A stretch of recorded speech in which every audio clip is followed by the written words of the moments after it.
Indie animation has grown very prevalent in the last few years, spawning millions of fans that enjoy it around the world. However, that has also sparked a lot of discourse on the actual writing quality of these shows in the sphere, and whether or not they are good or bad instances of writing. The YouTuber named Saba Black Sheep made this video titled, "What makes good indie writing?" in an attempt to answer this question. Safe to say, however, I do not even agree with the title of her video. However, before I go on to criticize her video, I would like to comment on her title very quickly. There is no such thing as good indie writing because the concepts of good or bad writing are not discriminatory to the medium they are in. The medium of writing cannot be segregated to different forms of art like animation or live action, to a TV show, movie, book, or video game, or in this case, indie animation. Writing in whatever it is applied in does not change its nature or the outcome of it being good or bad writing. Otherwise, the discussion would be which medium of art best guarantees that the concept of writing turns out good, or even worse, what kind of medium makes it to whether or not writing is mature or not. A topic that is even debated today with the difference in maturity when it comes to how adult shows or shows catered to children and preteens are written. Writing is writing, and it can thrive in any environment because it is a flexible medium of art that allows us to translate our real-life perspectives on life into a digestible form of viewability, whatever it may be, either for fun or to make a point. It's up to the writer to successfully apply it to the medium that it is presented in, not the other way around. Now with that out of the way,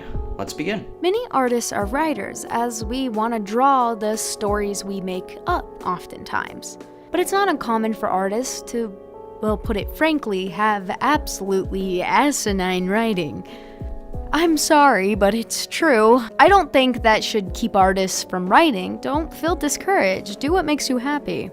I just notice a trend of artists having these grandiose ideas and scenes with such raw emotions, but with utter zero setup, or having very overly forward writing styles, kind of holding the hand of the reader as if they can't really infer what the subtext means. I wholeheartedly agree. It's simply because writing is very different to drawing, two mediums of art after all. So the first attempts will always be heavily flawed due to inexperience and lack of proper knowledge on the medium. Trust me, you do not want to see my first ever attempt on my own story I'm working on.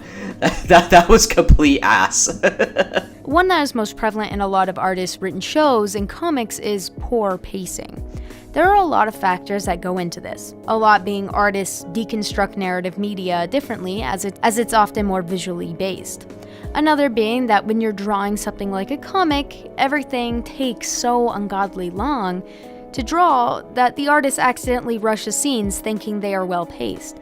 If you're sitting there drawing something for 30 minutes, it's easy to overshoot the pacing because artists often forget the reader is going to spend all of 30 seconds reading that page, not the 30 minutes the artist spent mulling over it. And one of the most common fall points is not scripting and not playing with ideas via writing, rather opting for visual mediums to express ideas, which leaves so much unfinished and poorly realized. Writing out the ideas, plot points, and concepts in a Google Doc will make your writing leagues better, as it allows you to sit down and contemplate over concepts and return back to the point of origin without getting lost in abstract thought. The human brain struggles to hold all that at once, so just drawing it will often leave these little holes in your memory that can't really hold on to the entire concept. I agree with your overall sentiment of your argument, however, I do believe there's more nuance to the concept of simply writing out your thoughts to avoid abstract thought. To quote George R.R. Martin, I think there are two types of writers, the architects and the gardeners. The architects plan everything out ahead of time, like an architect building a house. They know how many rooms are going to be in the house, what kind of roof they're going to have, where the wires are going to run, what kind of plumbing there's going to be. They have the whole thing designed and blueprinted out before they even nail the first board up.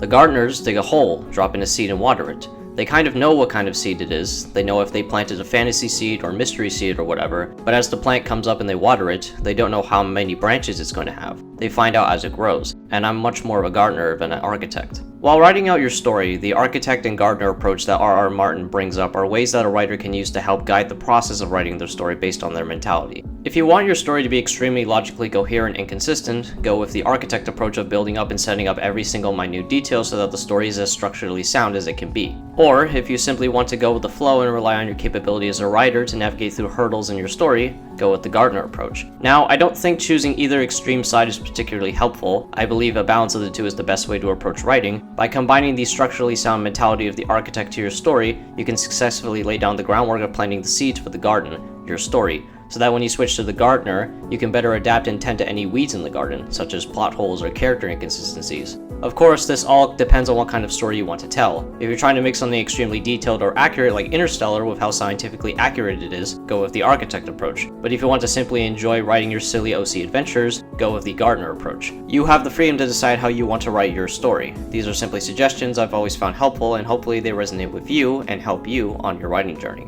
Some of you may be thinking, wow, that sounds like a lot of work.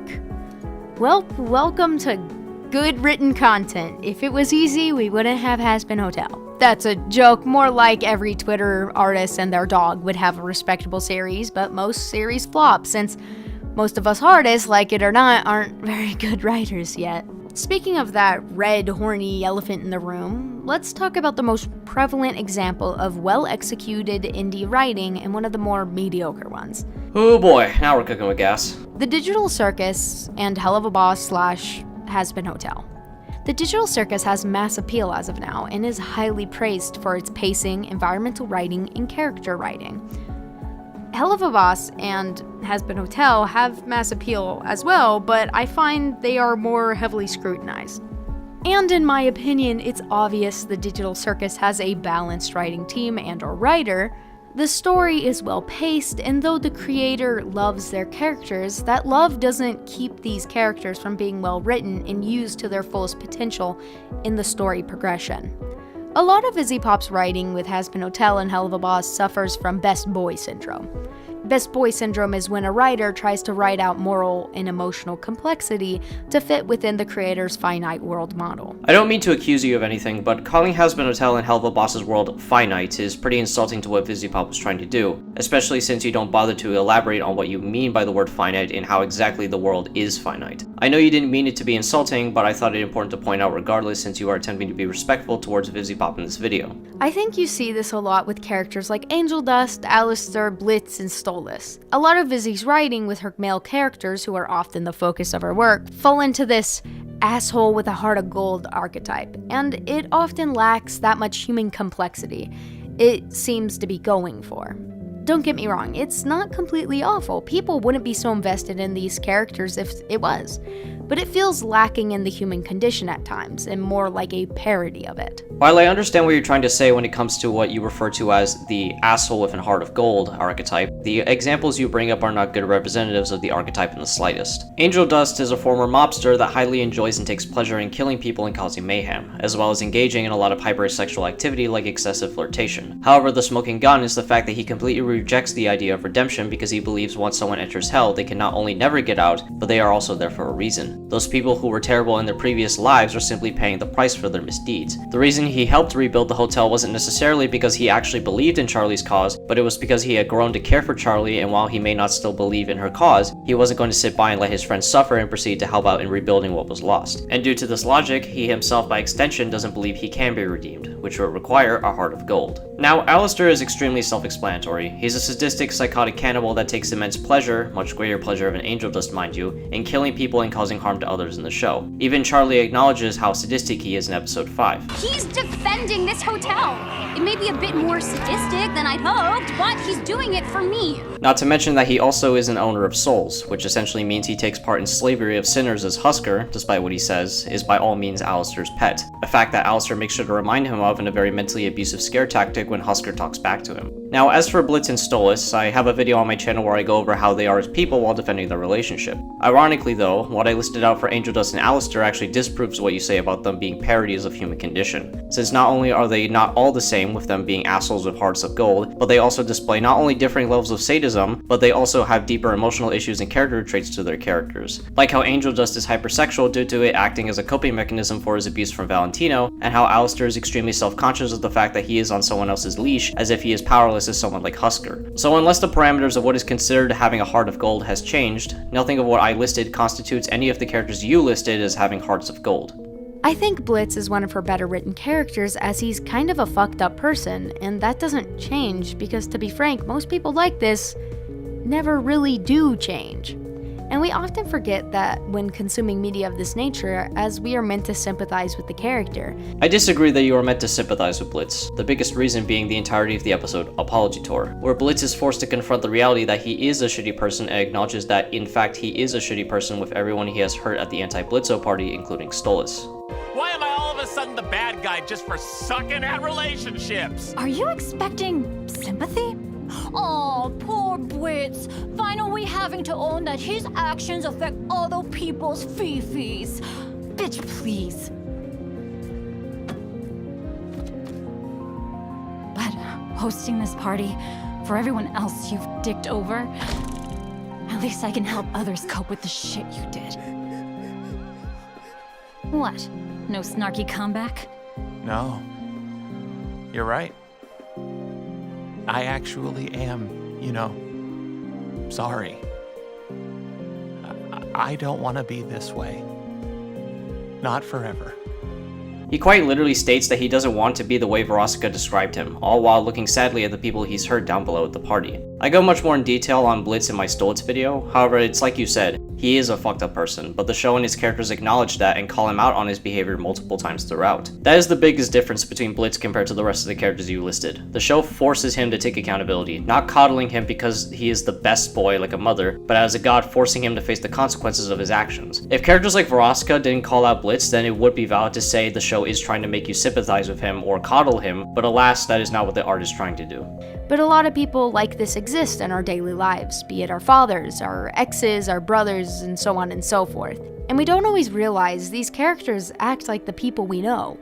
Think of someone in your life that is vaguely like that, destructive, impulsive, prefers the valence of the action over the reality. Think, have they ever made meaningful change? Have they changed for a week, then went right back to the mess they are? Now, I'm not saying they are incapable of change.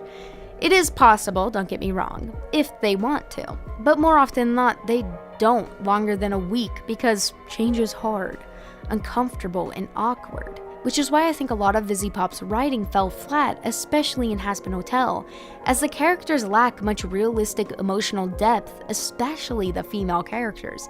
Charlie, who is, well, I'm assuming old, as she is the sole child of the king and queen of hell, acts like an actual teenager and is shocked by pretty basic realizations, making her seem flat and uninteresting. The reason Charlie acts like an actual teenager in the show, despite her age, is because of the clear implication that she has been sheltered her entire life, most likely by her father in an attempt to keep her in his life so that he doesn't become even more depressed due to Lilith leaving them both. However, even besides the main reason, it is also due to the very obvious eccentric optimism and naivety to how change and by extension the concept of redemption works. Her optimism being a character trait and her naivety being a character flaw. She knows that people in hell are bad people. That's why she started the Hazbin Hotel for the purpose of redeeming sinners of their evil ways in the first place. What Charlie doesn't understand, however, due to her naivety, is that change doesn't happen overnight and or because you simply just choose to not do bad things anymore. It takes a lot of deep emotional introspection into oneself in order to truly not only desire to change, but realize what it is that is holding you back from redemption so that you take the appropriate actions to be redeemed. Now, I don't think the show did a good job at showcasing sinners, doing deep introspection into themselves, or even carrying out the appropriate actions to change in any meaningful way. Such as with Angel Dust just suddenly deciding to do good at the club in episode 6, or Serpentius all of a sudden deciding to sacrifice himself when he had no proper build-up to any redemptive actions. However, the problem with your argument is that you think Charlie's naivety on how redemption works is a writing flaw, when in actuality it is because of her clearly not only sheltered life as the Princess of Hell, but also because of her eccentric optimism in others. Her optimism is a character trait that also serves as a detriment that causes her to be naive. Her character flaw, something that she learns to put aside when the going gets tough. This is something the show acknowledges when she is forced to go to war with Heaven after her attempts at peaceful negotiation with them at the prospect of redemption failed because of Heaven's apparent corrupt nature, which was all caused in the first place because of her eccentric optimism that Heaven would be willing to actually engage with her proposition in the first place. A reality Charlie will be forced to work around once season 2 rolls around, potentially having to learn that it's going to be a long road of hardship for her to achieve her dream, potentially killing her optimism, but only time will tell. But nonetheless, Viziepop's writing is better than a lot of people that criticize her. People greatly overestimate what it takes to write a genuinely engaging and compelling story. And Viziepop, though perhaps lacks a little on the compelling aspect, does a pretty good job of getting her audience engaged. Her writing is archetypal, but engaging and fun. I'm going to stop you right there, because you frame or at least imply that character archetypes in Hazbin Hotel is a bad thing, yet you proceed to use TADC as an example of what good indie writing is, when TADC very hilariously and explicitly acknowledges that all of its characters in the show are archetypes. I'll just let Jax explain it further. We're still people, though, right? I thought we were at first, but as time goes on, we just end up falling into our archetypes, become part of the machine. What's your archetype then? The villain? Listen, I add a key dynamic. I see how far I can push things, I screw with people, and I break the fourth wall. You wanna know why?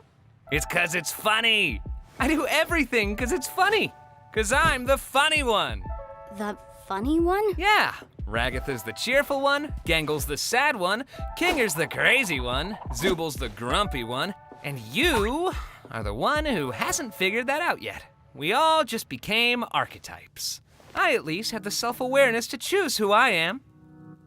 It's definitely Tumblr-esque and has faded in popularity as it's the status quo people online are bored to death by and cringed out by. I can't exactly counter or even grasp your argument on what you mean by Hazbin Hotel being Tumblr-esque being a bad thing for the show, because you proceed to not elaborate on what you mean by it, or even what it means to be Tumblr-esque in the first place. I don't use Tumblr and many others do not as well, so you can't just simply say it without explaining specifically what you are referring to. So how can I know exactly what makes something Tumblr-esque bad? There is no value in your argument if you don't bother to explain what it actually means. You are simply preaching hollow words with no substance, but in this case to a quite dangerous degree, as you are risking people taking what you mean and running with it while not fully understanding what you actually mean. But to put it back in its time of maybe 2017, it would have been nothing but praised as it was for a long time, to the point a YouTuber got harassed pretty extensively for making a negative take on the original Hazbin Hotel pilot when it came out. I do find it disappointing that you don't condemn the sheer abundance of hate Viziepop gets from her work on Hazbin Hotel, a lot of it being very unjustified and simply because of personal hatred towards her. Again, I'm not attempting to accuse you of anything, but if you're going to condemn hate towards the YouTuber who disliked the Hazbin Hotel pilot, it would only be fair to show the same courtesy towards Viziepop who has to deal with her own personal hatedom 24/7. Hazbin Hotel and Hell of a Boss aren't bad, but they are mid and kinda past the decade of their audience. As the audience that enjoyed it so fervently has grown up for the most part, the Digital Circus, I believe, so far has held up a lot better. As I said before, Gooseworks, the creator of the Digital Circus, loves their characters, but not as a mother, but as a god. The best way to make good characters is don't protect them, put them in that blender. It builds character. Gods don't have mercy for what they create, they do it for the plot. The Digital Circus has held up with keeping its characters detached from the super common archetypes. The only one that falls into a particular archetype is Jax, but Jax, I believe, is a little more interesting as he pushes the boundaries a lot more. He isn't just a bad boy with a heart of gold, he's a bad person with avoidant attachment tendencies. And him vaguely falling into an archetype makes a lot more sense now, given the Guns episode where he tells Pomni to forget her humanity and embrace the absurdity of the cartoonish environment they've been forced into. As I said before, you argue Hazbin Hotel is poorly written because its cast are archetypes, but then hold up TADC as good indie writing despite its characters also being archetypes. Ragatha's the cheerful one, Gangle's the sad one, Kinger's the crazy one, Zubal's the grumpy one, and you are the one who hasn't figured that out yet. The issue isn't the concept of an archetype being in a story is bad, but that it's just the archetype that makes up a character that is bad. TADC's casts are archetypes, yes, but like you said with Jax, he is written with depth, just like the rest of the cast. The biggest example being Ragatha because she is not just the cheerful archetype. It is the very fact that she is so cheerful that she falls into a trap of being a toxic positivity character that creates drama and tension for the rest of the cast, like with Pomni growing distant with her, Jax not believing she's sincere, and Gangle and Zubul choosing not to interact with her at all. Hazbin Hotel may not always succeed in giving its archetypes that same level of nuance, but your argument that archetypes themselves that make a story bad is directly contradicted by your own praise of TADC, which thrives on archetypes given depth. Jax himself in the episode criticizes the archetype he gets put into a lot by fans. The Digital Circus keeps the mystery palatable and the pacing well done, progressing an overarching plot behind the curtains, while all we see in the foreground is the episodic nature of the show. This is where I think Viziepop often fell flat. The mystery and revelations of her show aren't necessarily bad by any means, but they are quite predictable to some degree. Nothing feels terribly shocking or hits really hard, or at least when I was watching it. Her writing often feels like it falls into the flow and plot style of a lot of media out there. That all to say, it isn't bad, but it definitely isn't revolutionary either. Like I said with your Tumblr-esque argument, you can't simply say sentences in a vaguely framed way of critique without actually elaborating on what you are saying. To be quite honest, I don't understand what you mean by Hazbin Hotel not being revolutionary is a bad thing. You don't go into detail on why it is specifically a bad thing to the detriment of the show. I don't understand what you mean by the show being predictable or not shocking, because you are simply expecting the audience to understand what you mean without having to put in the effort of writing your own detailed explicit thoughts on your Google Doc. There is value in explaining your thoughts further to enhance your points, rather than leaving it up to blind interpretation by the audience that will inevitably cause more harm and unfruitful discourse surrounding a show like Hazbin Hotel. All it does simply is invite contradiction with its empty nature. It helps no one improve. I think that Digital Circus is paving a far more interesting path, and I'm glad it's gotten a lot more of attention. It has a lot more unique ideas that will shape narrative media going forward. When writing a story, it's really important to value the plot and message over your proverbial soft little bean or whatever. Again, could you explain what exactly you mean by Hazbin Hotel being in this proverbial soft little bean or whatever, and more specifically how it is a bad thing? Remember, a good story isn't simulating how you feel about fictional characters and other people. The people with those proclivities will already have a hard-on for your OC. You want to tell a compelling story that the brain tricks itself into thinking it's real. AKA, don't make the story about the reaction to the story, make the story to project the message that you are passionate about. Or don't, and have fun. I'm more just talking from a standpoint of making good media from an objective means and meant for an audience. And yet you proceed to not go into detail on how exactly Viziepop failed to project the story of Hazbin Hotel that she is passionate about, or how to objectively make good media using either your example of TADC as an example of good indie writing, or deconstructing the flaws of Hazbin Hotel in any meaningful way besides saying a bunch of hollow sentences with no substance behind them. Worse even, you explicitly showcase you don't understand Jax as an archetype, but failing to recognize that the other characters also still fall into archetypes. While you specify super common, you also do not specify that Jax is a super common archetype and rather just an archetype. Each of the characters fit an archetype. Jax's specification of those archetypes are on point. The error of archetypal writing is that there isn't life beyond the purpose-driven character existence, and yet, as you noted, Jax is more than that, as are the rest. Your explanation of this also implies that Vivzi's characters are not sufficiently beyond their purpose, yet you do not substantiate that in the slightest, and thus we've run a circle around the fact that you have not been explaining yourself sufficiently. If you just like your silly OC stories with not much planning or external effort, have fun! There's nothing wrong with that. Anyways, that's all I have for today, folks. If you like my art, consider commissioning me. You can reach out to me on Discord, Instagram, and Blue Sky, all in the link tree in the description. But you got work tomorrow, or school, or ranting about good writing. But as always, don't dream about wheat-based byproducts. To conclude, I want to make it clear I have no quarrel or hatred towards Saba Black Sheep. I am simply making this video as a critique of her reasoning of good indie writing that I find to be very flawed. The biggest example being that she really does not elaborate on any of her points, making her argumentation very hollow. However, overall, indie writing can't be judged separately from writing as a whole, and just because an indie show, or any show for that matter, utilizes archetypes does not mean they are inherently bad. It all comes down to their execution. There is no need to always reinvent the wheel when it comes to creating art. Hazbin Hotel, while ultimately I agree is more flawed than TADC, still has merit and nuance than most people give Viziepop credit for. I simply hope this video was as constructive as I believe it to be, and that you, Saba, can take something fruitful away from it. But those are just my thoughts. Let me know yours down in the comments below, and I'll see you all in the next video.